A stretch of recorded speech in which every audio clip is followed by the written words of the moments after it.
Hello everyone, welcome back to my YouTube channel. So మీ అందరికీ తెలిసిన నేను మధు అని. అయితే ఈరోజు వీడియోలో నేను మీతో ఏం డిస్కస్ చేయబోతున్నాను అంటే you know MNCs or startups. So ఎంఎన్సీలో వర్క్ చేయడం బెస్టా లేదా స్టార్టప్ కంపెనీస్లో వర్క్ చేయడం బెస్టా?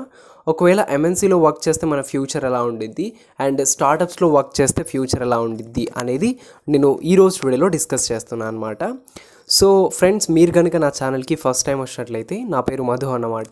నేను రీసెంట్గానే నా ఇంజనీరింగ్ని కంప్లీట్ చేశాను in the stream of electronics and communication ఇంజనీరింగ్లో from Jawaharlal Nehru technological university Anantapur నుంచి. నేను ప్రజెంట్ అమెజాన్లో వర్క్ చేస్తున్నాను యాజ్ అ ట్రాన్సాక్షన్ రిస్క్ ఇన్వెస్టిగేటర్గా. సో ఇప్పుడు నేను ముఖ్యంగా డిస్కస్ చేయబోయే విషయం, సో నేను ముందుగానే చెప్పినట్టు స్టార్టప్స్ బెస్టా లేకపోతే ఎంఎన్సీస్ బెస్టా అనే విషయానికి అయితే మనం వద్దాం అనమాట.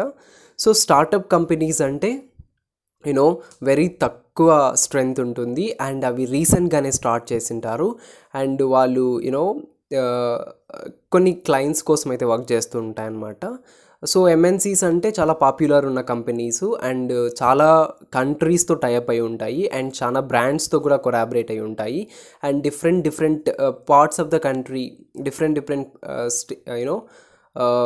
వరల్డ్ నుంచి డిఫరెంట్ కంట్రీస్తో టైప్ అయి ఉంటాయి అండ్ అదర్ కంట్రీ క్లయింట్స్ కోసం కూడా వర్క్ చేస్తూ ఉంటాయి అన్నమాట. ఇవి ఎంఎన్సీస్ అనమాట. సో ఇప్పుడు ఎంఎన్సీలో వర్క్ చేయడం బెస్టా స్టార్టప్స్లో వర్క్ చేయడం బెస్టా అంటే obviously both are best, because రెండు కూడా మంచి ఆపర్చునిటీని ప్రొవైడ్ చేస్తాయి. బట్ ఎంఎన్సీలో వర్క్ చేస్తే మనకు నెక్స్ట్ మనం వేరే కంపెనీకి స్విచ్ అయితే మనకు గుడ్ శాలరీ హైక్ అయితే ఉంటుంది. అదే స్టార్టప్లో చేస్తే తక్కువ శాలరీ హైక్ ఉంటుంది. సో ఇదైతే ఒక విషయం. అండ్ ఎంఎన్సీలతో కంపేర్ చేస్తే స్టార్టప్లో ఎక్కువ వర్క్ నేర్పిస్తారు అండ్ మనకి ఫ్యూచర్ కూడా వర్క్ అనేది ఎలా చేయాలి కంప్లీట్గా తెలుస్తుంది అనమాట. సో ఇప్పుడు మనం ఒక ఎంఎన్సీలోకి వెళ్ళాము అనుకో, వాళ్ళు మనకి ప్రాజెక్ట్లోకి అలొకేట్ చేసేసరికి అట్లీస్ట్ 4-5 months అన్నా పడుతుందన్నమాట. ఎందుకంటే వాళ్ళు ట్రైనింగ్ అని ఇవ్వని మా దగ్గర ప్రాజెక్టులు లేవని ఇవని చెప్పి మనల్ని ఒక్కొక్కసారి 1.5 year కూడా బెంచ్ పైన పెడతారనమాట. సో మ్యాక్సిమం 9 months అయితే బెంచ్ పైన ఉండడానికి అయితే ఎంఎన్సీలో ఛాన్సెస్ ఉంటాయి. సో ఇలా మనం 9 months బెంచ్ పైన అంటే ఖాళీగా ఉండి ఏం నేర్చుకోకుండా ఏవో వాళ్ళు ఇచ్చిన మాండేటరీ కోర్సులు చేసుకుంటా అవి చేస్తే చేస్తారు, లేకపోతే లేదు. సో ఇలా అయితే ఉండిద్ది అనమాట ఎంఎన్సీలో. కానీ స్టార్టప్లో అయితే అలా ఏముండదు.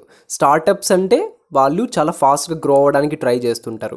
సో వాళ్ళు వెళ్ళంగానే మీకు ట్రైనింగ్ కూడా చాలా ఎక్కువగా ఉంటుంది, హార్డ్గా ఉంటుంది. You have to work hard, నువ్వు చాలా ఎక్కువగా కష్టపడాలి. సో వాళ్ళు వర్క్ కూడా అట్లనే నేర్పిస్తారు. సో దానివల్ల వాళ్ళకి డెడ్ లైన్స్ ఉంటాయి, టార్గెట్స్ ఉంటాయి. సో అవన్నీ మీట్ కావాలన్నమాట. సో వాళ్ళ వర్క్ కూడా మీకు అంతే ఎక్కువ నేర్పిస్తారు అండ్ టైమింగ్స్ కూడా చేంజ్ ఉంటాయి. సో స్టార్టప్స్లో వచ్చేసి మనకు మంచి ఫ్యూచర్ ఉంటుంది. వర్క్ అయితే బాగా నేర్చుకోవడానికి బెస్ట్ ప్లేస్ ఏది అంటే స్టార్టప్స్ అని నేను చెప్తాను. So both are good, but స్టార్టప్స్లో అయితే వర్క్ ఎక్కువ నేర్పిస్తారు అండ్ మంచి కెరియర్ని మనం లీడ్ చేయొచ్చు. ఎంఎన్సీలో అయితే వర్క్ నేర్చుకోవడానికి ప్రాజెక్ట్లో వర్క్ చేయడానికి కొద్దిగా కష్టంగా ఉండొచ్చు, ఎందుకంటే టైం తీసుకునే అవకాశాలు కూడా ఉన్నాయి అండ్ శాలరీ విషయంలో అటు ఇటు కొంచెం వేరే అవ్వచ్చు అని నేను చెప్తాను. సో ఎనీహౌ మీకు ఒకవేళ ఎంఎన్సీలో జాబ్ వస్తే ఆబ్వియస్గా ఎంఎన్సీనే చూస్ చేసుకోండి.